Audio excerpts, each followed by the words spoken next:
It looks like 1.7 has been announced, so now's a better time than any to make this video. I've been floating this idea around my head for a while, and I've finally come up with a few ideas. The general premise for these changes are that they are either incredibly simple to implement, like less than a day's work, or add a bit of variety to the world. Let's get to the changes.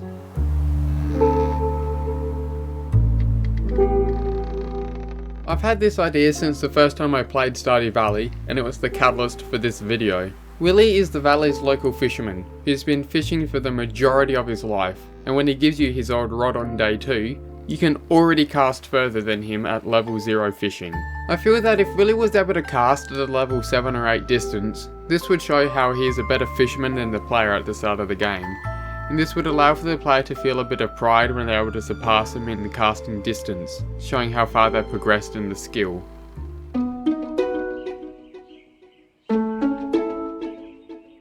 A theme of Stardew Valley is the player becoming closer to nature, and a way I think that this can be visually shown to the player is with the wild animals in the valley.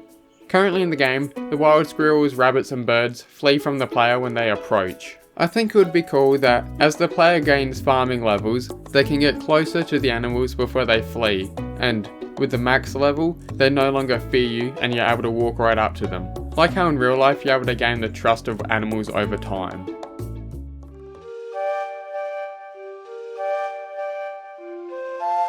So I was playing Stardew on my Xbox and I was a bit short on moss to make the Statue of Blessings. Now I was in autumn, so the green rain was a long way away, so I went to my tree farm with some moss to hopefully make my tree farm double as a moss farm. You cannot place moss onto trees. If this was added, it would make it a bit easier to farm moss, even though it isn't really needed that much.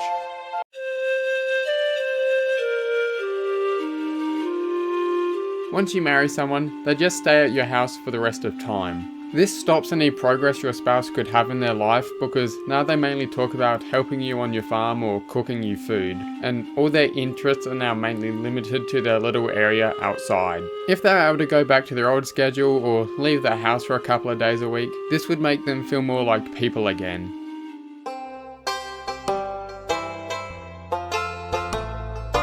This is my spin on the idea that people have had for villagers like Sebastian moving away from the valley if you don't marry or befriend them.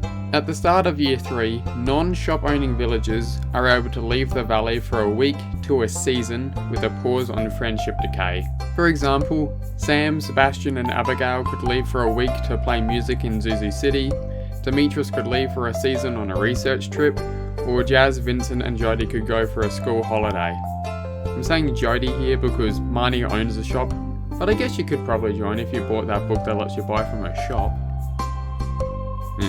This could add some variety to the later years, which tend to feel frozen in time after a while. I put the start date of this happening in year 3 because you have more than likely maxed out friendship with a few villagers and would have at least gotten to know most of them by this point, so it wouldn't affect players starting off.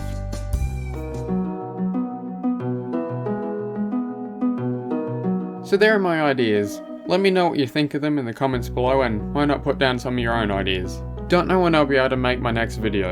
I only got time to make this one because I've hurt my foot. Till then, tally-i.